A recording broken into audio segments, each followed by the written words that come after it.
Harmonium master साहब बहुत सुंदर गीत का संकेत किए, लेकिन तर्ज से बढ़िया हमारे भजन के भाव में कवि जी लिखते हैं, माता रानी के चरणों में नमन करते हुए स्वर की देवी, कलाकारों की अधिष्ठात्री देवी, स्वरदायिनी मैया सरस्वती शारदा मैया के श्री चरणों में नमन करते हुए कहना है कि माँ आप बड़ी दयामयी हो। माँ जो भी सच्चे हृदय से आपके दरबार में गया है उसकी खाली झोली को आपने भरा है, इसलिए आपके श्री चरणों में सादर नमन करते हुए विनती है भजन के माध्यम से। कैसे मास्टर साहब?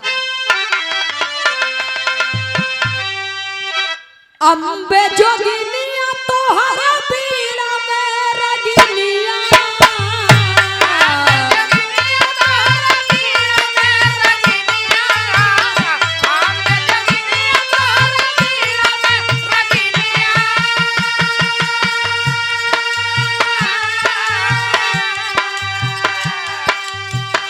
अम्बे जोगिनिया तोहरा पीड़ा में रगिनिया,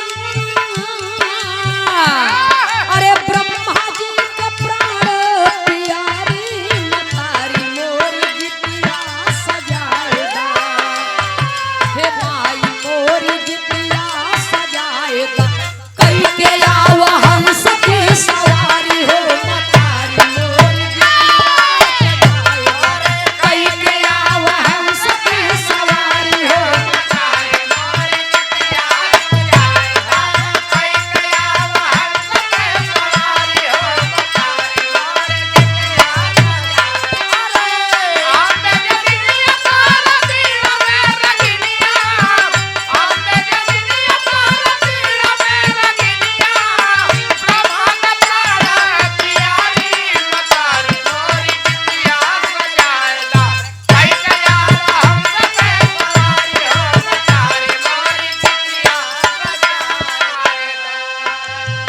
पहले बंद में माँ के चरणों में नमन करते हुए निवेदन है, क्या दिन हो या रात माई तोहके पुकारी, दिन हो या रात माई तोहके पुकारी, दिन हो या रात माई तोहके पुकारी, दैद चरनिया के धूल महाकारी, दैद चरनिया के धूल महाकारी, दैद चरनिया के धूल महाकारी,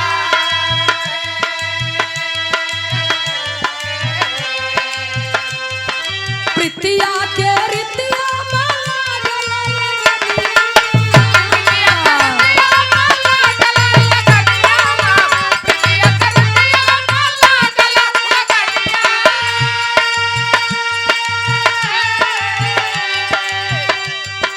प्रीतिया के रीतिया माला गला लगनिया,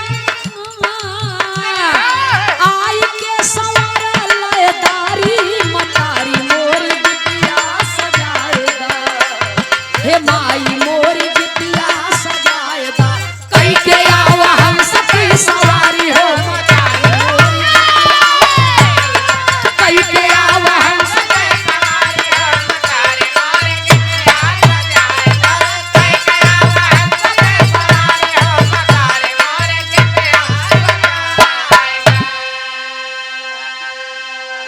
पूछता है और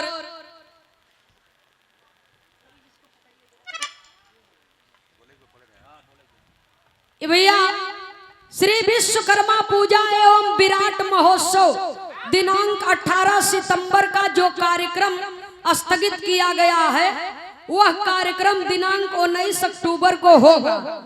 आयोजक श्रीमान केदारनाथ यादव जी, रवि रेडियो साउंड, काली चौरा, दुबारी, मऊ की ओर से। आरवी भाई बहुत बढ़िया कमेंट भी लिखते हैं और बहुत सुंदर आरवी भैया है ना, ये हमारे आरवी भैया जी की ओर से अनमोल पुरस्कार सादर 201 रुपया दे करके सम्मान किए हैं। बहुत बहुत सादर नमन है, प्रणाम है। अभी अभी आप लोगों ने सुना है भैया गौरी शंकर आचार्य जी के मुखार बिंदु से गाने का बंद कुछ उसमें था। पहले के जमाना में ऐसे कुल बिरहवे हो, ककहरा बंदी से ही शुरू हो। कलकत्ते की काली मैया कहती हूँ कर जोर सुनो, ख्वाब पुरावा खप्पर वाली खुशियाँ भर सुनो। गौरी गणेश जी की माता बिनती इतनी मोर सुनो, घोर कष्ट भाव सागर से माँ कर देना एक और सुनो। माई के नाही ददौ का नाम रहा यो हमें, अंग संग रहना मेरे हमेश डमरूधारी सुनो। महेश भेष मोर बन गईले बंवरिया तोहरी नगरी, कैसे आवो है मयरिया तोहरी नगरी। चर्चा चारों ओर आपकी सुनो, चंडिका महारानी छैया नंद बाबा के गिरधर बलदाऊ जसुदा रानी। जले जिगर में ज्योति आपकी जगन्नाथपुर के स्वामी, झुका कभी ना यान शान बैजू सुल्तान हुए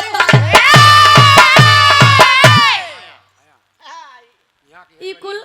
यहाँ कही है ये जब बारितिया करते सब संकट में प्रीतिया गीतिया गावत बायरिया तोहरी नगरी, कैसे आवो है मयरिया तोहरी नगरी। ये आप सबके जमाने के गीत है, ज्यादा जानकारी नहीं है लेकिन थोड़ा बहुत प्रयास किया है भैया। तो ये हमारे पूर्वजों की धरोहर है। गर्व होता है जब ऐसे चीजों की प्रस्तुति होती है बिरहा मंच से। भजन के दूसरी लाइन में कहना,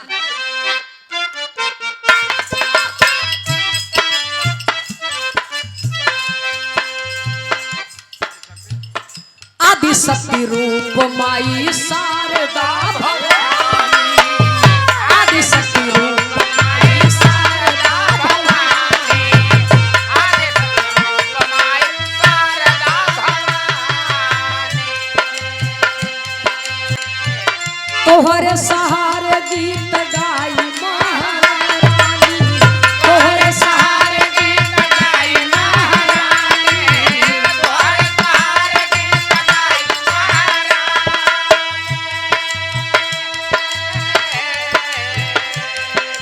यदुकुल में जन्म लिहल कृष्ण की बहिनिया,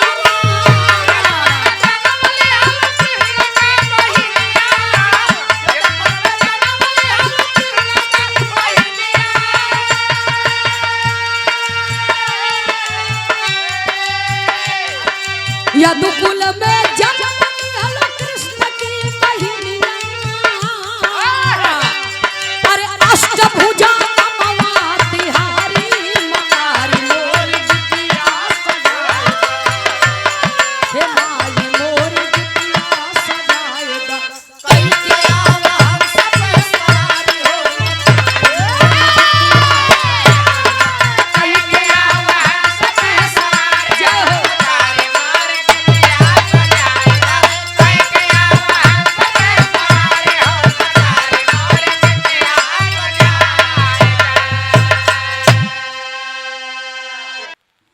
बिरहा सुनने वाले श्रोता सज्जनों, माई के वंदना जिंदगी भर करत रहबा तब्बो न ओराई, जिंदगी ओरा जाई लेकिन भजन ना ओराई। एक ही शब्द में माँ की वंदना पूरी हो जाती है। केवल श्रद्धा से माँ शब्द कहना है और पूरे तन मन से सेवा करना है, मन से मानना है, चाहे वो स्वरदायिनी माँ हो चाहे वो जन्मदायिनी माँ हो। तो आप ही दुर्गा हैं, आप ही काली हैं, आप ही सरस्वती हैं, आप ही शेरा वाली हैं। आपका हजारों नाम करोड़ों स्थान है माँ। आपकी भजन गाऊं ये सामर्थ्य हमारे अंदर नहीं है। तो यदि इंसान हृदय से परिश्रम करे तो परिश्रम का फल उसे अवश्य मिलता है और वो भी उसकी परिश्रम सार्थक होती है। यदि हृदय से इंसान मेहनत करे तो कभी को संकेत करना पड़ा। भजन के आखिरी लाइन में कहना है मास्टर साहब,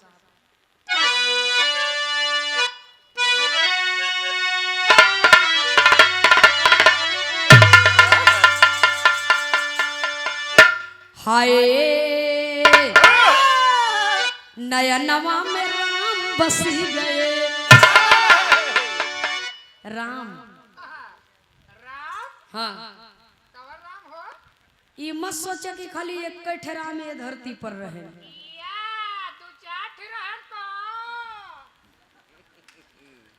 एक राम दशरथ का बेटा एक राम घट घट में लेटा। एक राम दशरथ का बेटा एक राम घट घट में लेटा। और एक राम है जगत का सारा, एक राम है जग से न्यारा, जो शाश्वत है, जो श्वास श्वास में निवास करता है। जिस राम के विषय में विश्व गुरु सदगुरु भगवान भी बताते हैं बाबूजी, तो उस राम के विषय में बात लिखी गई। जौने दिन तक वो राम हो वो दिन तक तो ये चलत बा, जौने दिन वो राम मर जाई वो दिन ना रही, वो दिन ही मरा मरा हो जाई। इसलिए कवि को संकेत करना पड़ा। कैसे मास्टर साहब?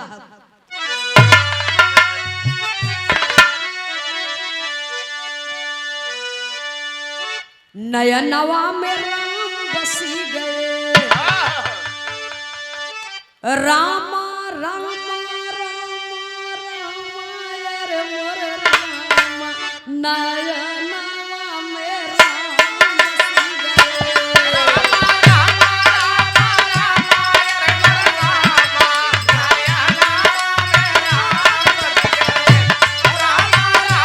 वाह भैया वाह, इलाहाबादी लय है मास्टर साहब।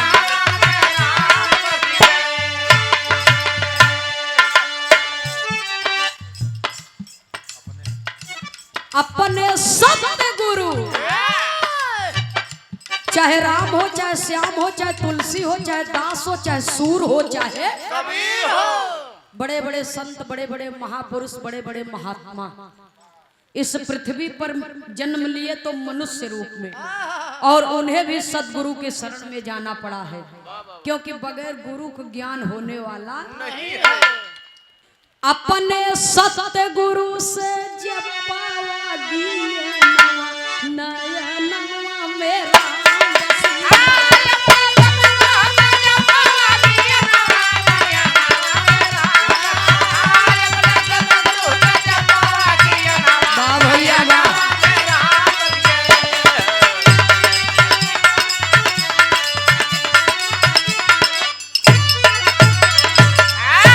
सदगुरु में शक्ति बाट, कह गए दास पुकारी जी। बलिहारी गुरु हमें बताए, दिए इशारा भारी जी। स्वामी जी है प्रभु हमारे, सब में दिहन सवारी जी। बार बार गुरुवर के सुमिरब, ए भैया बार बार गुरुवर के सुमिरब, ये तनई अरज हमारी जी। बार बार गुरुवर के सुमिरब, ये तनई अरज हमारी।